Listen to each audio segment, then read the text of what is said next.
परिस्थितियों का रोना वही लोग रोते हैं जिन्हें खुद पर विश्वास और कुछ बेहतर करने की कोई उम्मीद नहीं होती। अगर आप सीखना चाहते हैं कि कैसे परेशानियों से लड़कर सफलता के शिखर को छुआ जाता है, तो आप सभी को बलवंत पारेख के बारे में जरूर जानना चाहिए। बलवंत पारेख उन चंद उद्योगपतियों में से एक थे जिन्होंने आजाद हिंदुस्तान की आर्थिक स्थिति को मजबूत करने में अपना सहयोग दिया। आज उनका परिवार और उनकी कंपनी भले ही अरबों में हो, लेकिन बलवंत पारेख के लिए यहाँ तक पहुँचना बिल्कुल भी आसान नहीं था। तो चलिए आज की इस वीडियो में आपको बताते हैं कि फेविकॉल कैसे बनी 1000 करोड़ की कंपनी।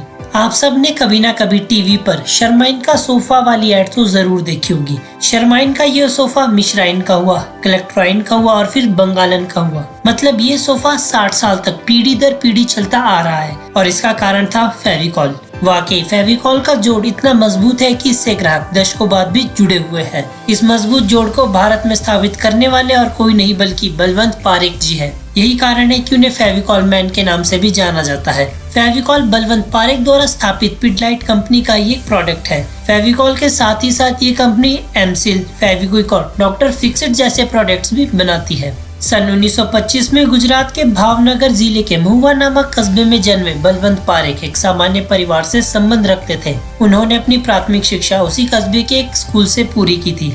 गुजरात के एक चलन के अनुसार बलवंत पारेख की भी इच्छा एक सक्सेसफुल बिजनेसमैन बनने की थी, लेकिन घर वाले चाहते थे कि वह वकालत की पढ़ाई करे और वकील बने। नौजवान बलवंत पारेख को घर की परिस्थितियों और घर वालों के दबाव के आगे झुकना पड़ा और वह वकालत की पढ़ाई के लिए मुंबई चले गए। बलवंत ने यहाँ आकर सरकारी लॉ कॉलेज में एडमिशन लिया और पढ़ाई शुरू कर दी। ये वही दौर था जब लगभग पूरे देश पर महात्मा गांधी के विचारों का रंग चढ़ा हुआ था।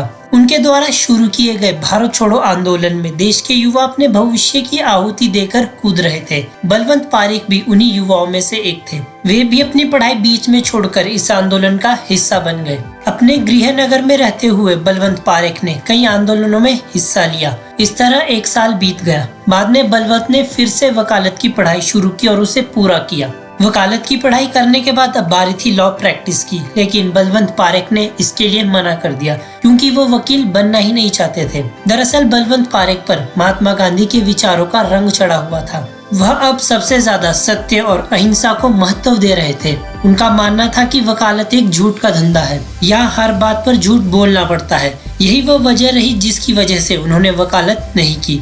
भले ही उन्होंने वकालत करने से मना कर दिया था, लेकिन मुंबई जैसे शहर में जीवन चलाने के लिए कुछ ना कुछ करना तो जरूरी था। ऊपर से उन्होंने पढ़ाई के दौरान ही शादी भी कर ली थी। अब पत्नी की जिम्मेदारी भी उन्हीं के सर पर थी। ऐसी स्थिति में बलवंत ने एक डाइंग और प्रिंटिंग प्रेस में नौकरी कर ली थी। हालांकि नौकरी में बलवंत पारेख का मन बिल्कुल भी नहीं लगता था क्योंकि वो खुद का व्यापार करना चाहते थे, लेकिन फिलहाल उनकी परिस्थितियां उन्हें इस बात की इजाजत नहीं दे रही थी। कुछ समय प्रिंटिंग प्रेस में काम करने के बाद उन्होंने एक लकड़ी व्यापारी के कार्यालय में चपरासी की नौकरी कर ली।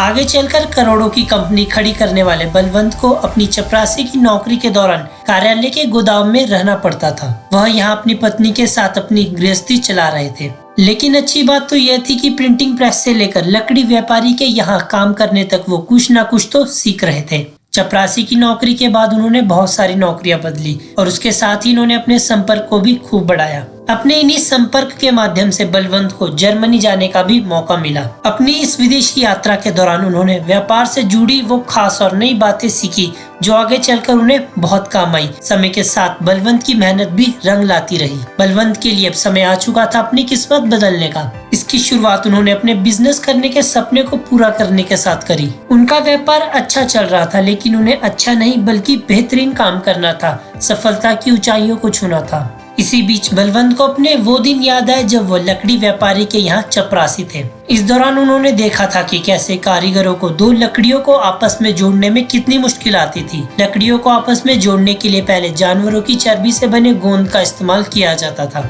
इसके लिए चर्बी को बहुत देर तक गर्म किया जाता था। गर्म करने के दौरान इसमें से इतनी बदबू आती थी कि कारीगरों का सांस लेना बहुत ज्यादा मुश्किल होता था। इस बारे में सोचते हुए बलवंत को एक आइडिया आया कि क्यों ना ऐसी गोंद बनाई जाए जिसमें ना तो इतनी ज्यादा बदबू आए और ना ही उसे बनाने में इतनी मेहनत लगे। तो फिर वो इस संबंध में जानकारी जुटाने लग गए। बहुत तलाशने के बाद उन्हें सिंथेटिक रसायन के प्रयोग से गोंद बनाने का तरीका मिल गया। इस तरह बलवंत पारेख ने अपने भाई सुनील पारेख के साथ मिलकर सन 1959 में पिडलाइट ब्रांड की स्थापना की और पिडलाइट ब्रांड ने ही देश को फेविकॉल के नाम से सफेद और खुशबूदार गोंद दी। फेविकॉल में कॉल शब्द का मतलब होता है दो चीजों को जोड़ना। बलवंत पारेख ने ये शब्द जर्मनी भाषा से लिया। इसके अलावा जर्मनी में पहले से ही एक मूविकॉल नाम की कंपनी भी थी, वहाँ भी ऐसा ही गोंद बनता था। बलवंत ने इस कंपनी के नाम से प्रेरित होकर अपने प्रोडक्ट का नाम फेविकॉल रख दिया। फेविकॉल ने लोगों की बहुत सी समस्याओं का हल निकाल दिया था।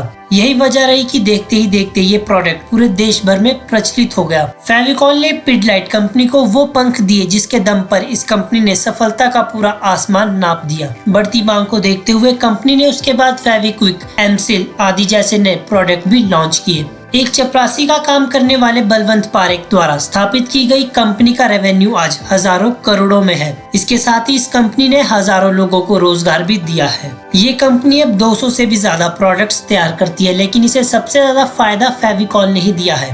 फेविकॉल की बढ़ती मांग के दो मुख्य कारण रहे।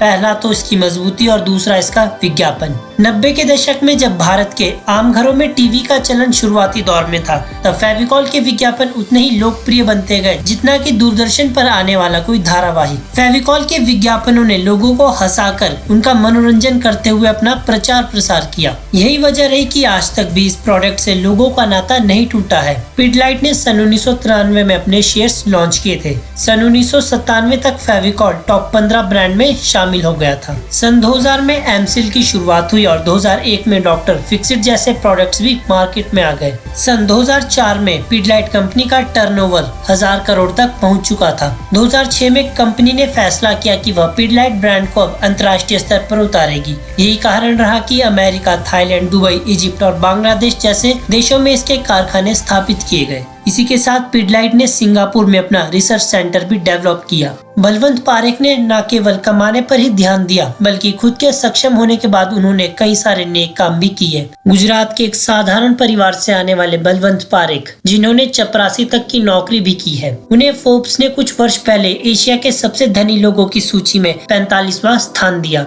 और आज के समय पर बलवंत पारेख की निजी संपत्ति $1.36 बिलियन से भी ज्यादा है। तो दोस्तों, इस वीडियो के लिए सिर्फ इतना ही। वीडियो पसंद आए तो लाइक कीजिए और चैनल को सब्सक्राइब कीजिए। Thank you so much.